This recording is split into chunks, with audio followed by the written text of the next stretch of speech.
Good morning. Good morning. Welcome or welcome back to Bookeemonsters. My name is PK. It is Friday, August the 30th. We are here to look at the new releases that are being set free this week. These are the rest of the things that we didn't get to or hadn't been noted yet or was outside the other genres. So we'll take a look at those. And if there's time left, we'll look a little bit at Spy versus Spy because that starts in a couple days. Hope you had a good night. Quick announcements. I don't have any sprints tonight. I don't do them on Friday night. We will have them tomorrow afternoon, Saturday afternoon at 3 p.m. Eastern. Those go for 5 hours. It's up to you what you want to do. You can read, you can work on a project or be creative, or just listen to the ambiance after being productive all morning. So, whatever it is you like to do. Good morning, Kaden. How's it going? Ooh, there is a bug. I saw a bug. Blah, blah. Yes, slight interruption there. All right. Um, I had everything set up except the camera, so I'm a little discombobulated. Good morning, Linda. How you doing? This is like listening to the news in the morning, except it's good news. It's all about books. Good morning, Storm. How are you? All right, let's jump in.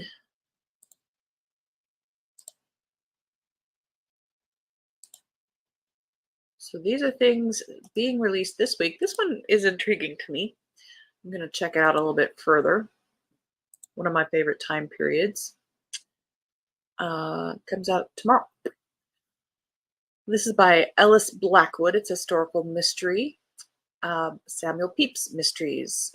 The Brampton Witch Murders. Can Samuel Pepys save his sister from the hangman's noose?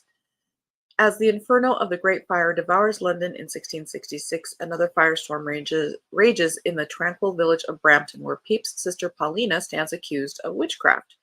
Pepys summons his inquisitors Abigail Harcourt and Jacob Standish, plunging them into the heart of the witch hunt. Can Abigail, Pepys' astute housemaid, and Jacob, his awkward yet eager protege, unravel a web of whispers, gossip, and lies to clear Paulina's name? Racing against time, Abigail and Jacob must confront a formidable adversary, Simon Hopkins, son of the infamous Witchfinder General. Possessed by his father's Puritan zeal, he will stop at nothing to prove Paulina's sorcery and send her to the gallows. To the pious folk of Brampton, the options are stark: witch or not, life or death. Maybe I'm not so interested after all. Anyway, I was hoping it would be more about him.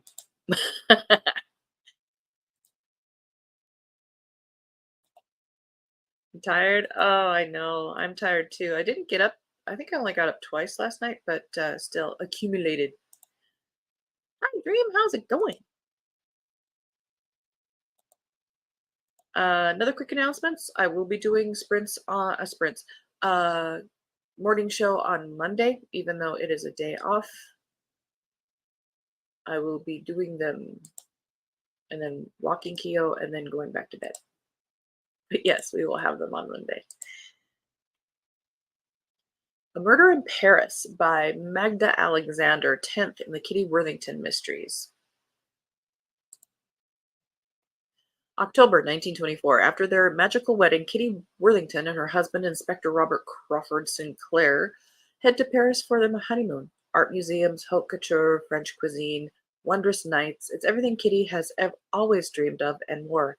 But then a body drops, putting a damper on things. At least this time it's a matter for the French police. There's no need for Kitty and Robert to get involved. Things change, however, when a dear friend becomes the chief suspect and she begs Kitty for help. Unable to walk away, she and Robert agree to investigate.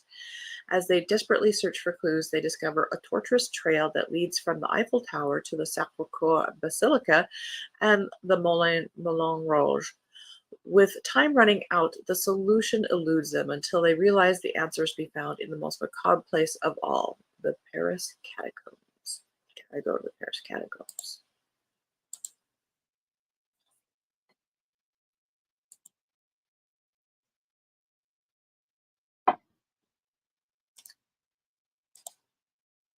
Guys have any plans for the weekend?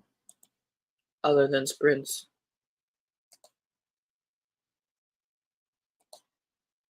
Sounds grim indeed. Good morning, Elena. How you doing? She says, happy Friday, everyone. Last Orders by P.J. Skinner, 6 in the Sea Castle Mysteries. Has a restaurant critic's scathing review led to his murder? Local sleuth Tanya Bow attends the long-awaited opening of the Surfusion restaurant. The unexpected arrival of a famous food critic raises the stakes for the owners and increases the buzz of excitement. The evening takes a dark turn when he collapses into his coffee, not long after a scathing review goes live on his blog. Surfusion's owners are prime suspect for his murder, but Tanya is convinced of their innocence and vows to clear their names. As Tanya digs deeper, what at first seems like an open and shut case becomes increasingly complex. Is the famous critic even the intended victim of the crime? Tanya Bow has her work cut out as hidden motives lead to simmering tensions among her friends. With time running out and Surfusion's future on the line, can Tanya unmask the culprit before it's too late? I bet she does, because there's another book coming out after that, looks like. This next one is a nonfiction that caught my attention. Of course, I'm a weird person. You're reading books, and you're great, awesome. Dream, I have work tomorrow, but otherwise reading, coloring, and relaxing. That sounds nice. I'm crocheting. I'm going to work, I'm going to sleep, I'm going to crochet. Yarn showed up for my do-over of the wedding Afghan bedspread, which is in October. Yes, I'm crazy. Etc. An illustrated guide to Latin phrases by Maya Lee Chin, and Marta Bertello is the illustrator. A gorgeously illustrated guide to memorable Latin phrases, including famous quotations on love, death, nature, politics, and more. Latin might be a dead language, but it's all around us in science, philosophy, religion, and literature. From Carpe Diem to the more obscure Alia Iacta Est, classicist Maya Lee Chin examines the deeper meanings of many Latin phrases still in use, as well as those lost to the ages. Illustrated by artist Marta Bartello's haunting style, this unique compendium illuminates ancient Rome history and culture like never before. And there is an example. All right. I just thought it was interesting. It's Friday. It's Freeform Friday. I get to do what I want to do. Next row.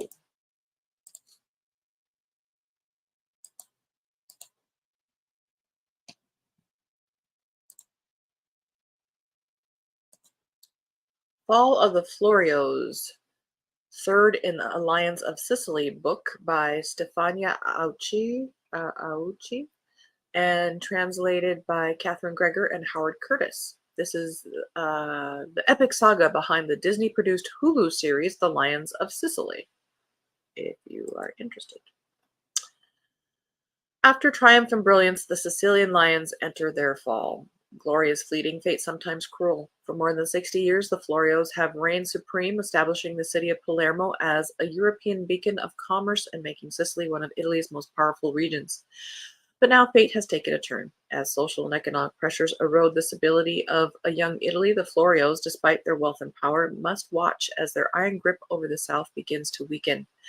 Following in the steps of the father he idolized, Ignazio, now Don Ignazio, a little easier, finds himself commanding the Florios family's interests and enterprises. Negligent, impetuous, and headstrong, he is everything his industrious father was not. But while he struggles to live up to the family name, his charming and loyal wife, Franca, rises to the occasion. A gracious and formidable host, Franca's hospitality becomes unmatched across Europe, informally crowned the Queen of Palermo as she holds court with an esteemed coterie of luminaries, from the womanizing Puccini to the scandalous Boldini. Yet, as the tides of fortune change, economic hardships, war, and human loss, their relationships will be put to the test, and Franco will find that even a love as devoted as hers may falter. But the biggest threat to their survival is the death of an heir. In losing the flesh of his flesh, Ignacio, who succeeded his father without the strength of conviction to do so, will ultimately oversee the collapse of an empire built by his family's ambition, cunning, and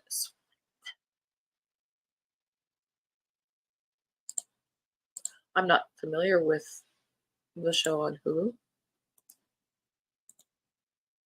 I don't have Hulu, but I would maybe check it out. Costumes, etc.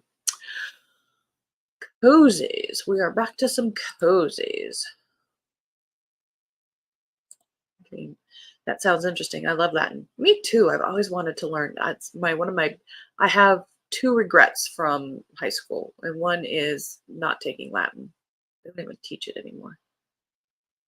The other is in ninth grade, I was asked to be join debate, and I said no. I want to be with my friends in home ec. How stupid was that? That sounds interesting. I love learning how phrases or sayings we come to be, especially when different countries use the same ones. Absolutely. I'm into cookbook Saturday, movie Sunday. Ooh, that sounds nice too. Violets and Vandals, a Pedal Pusher's Flower Shop Cozy, mystery book number 8 by Elsie Turner.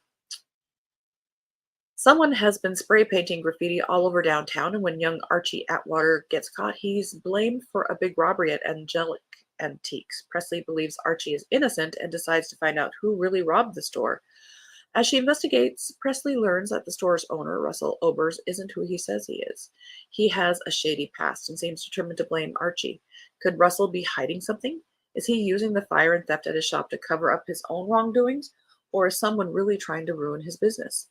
Presley must solve the mystery before an innocent boy's life is ruined and the real thief gets away. Can she uncover the truth, or will Russell's secrets stay hidden?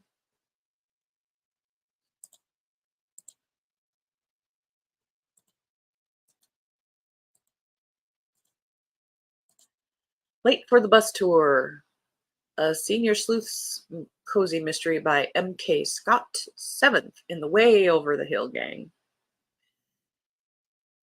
I wonder how they get away with doing an actual photo like that. Do they have to pay them?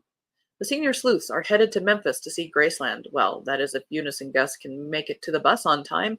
The two seem to be on the activity director's naughty list. Eunice has to go because she's the biggest Elvis fan ever. I know somebody like that. Shenanigans are guaranteed, along with a cold case solved and Elvis's favorite recipes and trivia. That sounds cute. But sorry, my September is full. Thank you, though. Your application is noted. I just don't like those kind of covers. Yeah. They don't entice me to pick up a book. Yeah. You know, artwork goes a long way. Like, you see too many of those cartoon ones. It's like, okay, that's not my cup of tea either. I found a science fiction one. Ugh. Nexus Shard, 8 in the Alternian Wars by J.G. Ogden, author, and S.L. Ogden, editor. I think it's a family business. The disaster at Terra 4 has plunged the Union into a state of emergency. The government is losing control, powerless to stop the rise of Apophis, reborn god king of the Eternian Empire. Meanwhile, Cyrus Duval's Humans First movement continues to gain momentum. Acting decisively in humanity's hour of need, Duval is seen as a savior. Millions flock to his cause, fracturing the people of the Nine Worlds in a time when unity is needed most, and Master General Carter Rose can do nothing to stop him. Suspended from duty and separated from Master Commander Karina Larson and the crew of the Ascalon, Carter Rose refuses to give up. Calling in one last favor, Rose gets the old Alternians to safety and vows to find a mysterious object of power that is the source of the new God King's supremacy. The Nexus Shard is the key to building a weapon that can defeat Apophis. To stand any chance of saving humanity, Carter has to find one. But this time, he must go it alone. and just over 300 pages. Not a chunky monkey. End of row, next row. Chanting Your Arm, a Megs Monroe story by Jean Granger, 5th in that series. Double check this. Book came out August 13th. But the Kindle came out this week. In the quirky Irish town of Ballycarrick, Sergeant Megs Monroe is busy when Chance Your Arm, an internationally acclaimed show jumper, mysteriously vanishes and a troubled celebrity seeks refuge in a luxury Irish castle. Megs finds herself reluctantly drawn into 2 high-profile cases. As well as crime investigation, she must manage feuding families, a leaky church roof, and the dreadful D.I. Ducky Cassidy. You know, with a name like that, absolutely, he's dreadful. As the cases unfold, Mags uncovers a web of secrets and deceptions that shake her understanding of the town she thought she knew. Joining forces with Connor O'Shea, the handsome, kind, and astute owner of Castle Dysart, Mags combines their considerable skills with wit, determination, and a knack for uncovering the truth. Can Mags solve these seemingly unrelated cases? Let's add some more adjectives to this description. This delightful Irish cozy mystery will have you laughing, guessing, and cheering. They got this thesaurus out for this one. For the irrepressible Sergeant Monroe and her charming ally. I'm sorry, I'm being snarky. I think I need more coffee. Now this one caught my attention too. I love Jim Henson, has been a hero of mine. Jim Hensons Imagination Illustrated by Karen Falk. Lisa Henson does the introduction and Ron Howard does the foreword.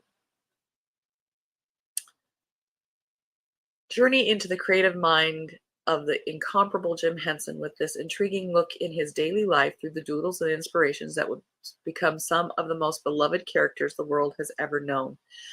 The iconic characters and magical worlds that sprung from Jim Henson's imagination have delighted millions of fans around the globe. His immense talents introduced audiences to the Muppets, the Fraggles, and the worlds of the Dark Crystal, Labyrinth, and more. This new edition came out of Imagination Illustrated takes the journal that Henson faithfully kept throughout much of his career and brings it to life with a trove of visual material, including rare sketches, personal and production photographs, storybooks, doodles, and more. A Day in the Life. Relive Henson's life with personal entries from his Red Book, bringing memorable moments together with the major milestones in his career.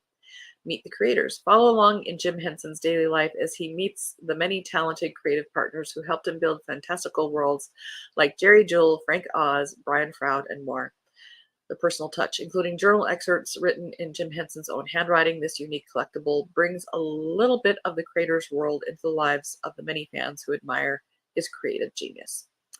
Kind of expensive for just 192 pages. But again, if you're a fan, maybe you want to do that. Here's a little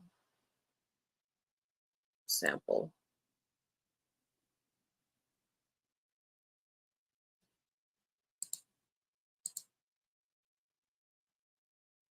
And for a very long time, one of his quotes.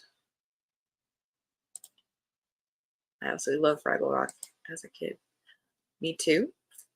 And Fraggle Rock, a version of Fraggle Rock is a password I have used for decades.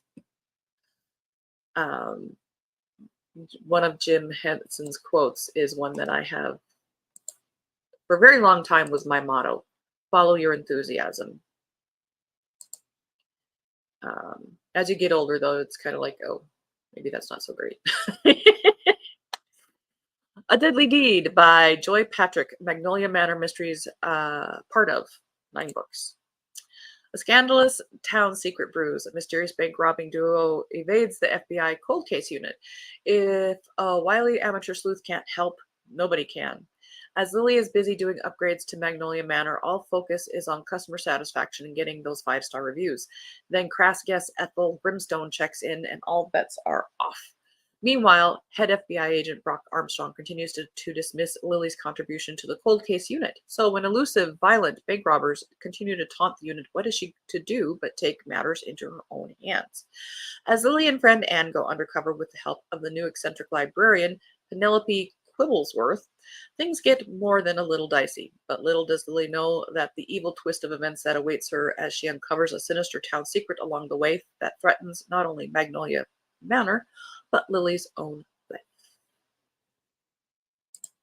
And that is all that we have for this week. There are tons more that I have not gotten to either because they were under 100 pages, or sometimes when they're here, they're not necessarily this week's, or they're a re-release. But this is the website I go to see the cozy mysteries. It's one of the better ones out there. It is cozymystery.com, and you can click on the month, and you can go to the previous month, you can go to the next month. So if you feel you haven't gotten enough cozy mysteries, that is the website that I pull from. So we have run out of time. I apologize. We just didn't get to the Spy versus Spy. So quick poll here. Since I am doing Monday's show, do you want to start with the cozy mysteries being released next week? Or do you want to cover Spy versus Spy? If you want to either put it in the comments or message me or just do a quick little note right here, just let me know. I am open. I don't have to rush off to work, so we'll have maybe a little bit more time. Linda, no coffee for me until my PCA arrives. Oh, no. Cajun, hope everyone has a good day. See you at Sprints tomorrow. Yay! Yes, so I don't do sprints on Friday night, so no sprints tonight. We will have them tomorrow afternoon at 3 p.m. Eastern, and those are for 5 hours. Yes, do both. However you want to do it. Okay. Spy versus Spy. Awesome. Yes, we will. Maybe we'll do both. Let's see. I do have to go to the grocery store this morning, but I don't have to go to the the post office. I can show you real quick. I did a quick flash of my September on one of the sprints this week. But the Spy versus Spies that I'm aiming for this week, I'm currently reading this one, Triple Cross by Tom Bradby. It's just a trilogy if you want to not get into a huge commitment. This is an MI6 agent, female agent. And the first book is Secret Service. That one's a good one. But I'm reading Triple Cross. I'm going to be next up. I'll be reading City Spies #4 by James Ponti. Absolutely adore this series. The audiobook is also incredibly good. The author does these accents and just switching that accent like each line, because each character is from a different part of a different accent. And so there's 6 books in this series so far. First one is City Spies. And then I'm going to be reading Tess Gerritsen. Has a new series featuring a spy. This is called The Spy Coast. Female spy. She does Rizzoli and Isles. I'm saying that right. And then this is book 2 in a historical spy book. This is comes out in October. I got an arc from NetGalley, so I have to do a review. But the first one is A Trader in Whitehall, and I really enjoyed it. So that's what I'm going to be aiming for, along with my other stuff. So a lot of people seem to like City Spies. It is I'm going to say for middle grade, but I think adults can read it too. That looks good. Awesome. All righty. Well, again, thank you guys so much. Hope to see you tomorrow. If not, hope to see you Monday. Have a good weekend if I don't see you. Have a good holiday if I don't see you. But in the meantime, have a good Friday. And as the banner says here, don't be a bookworm, be a bookie monster. Have a good day and God bless.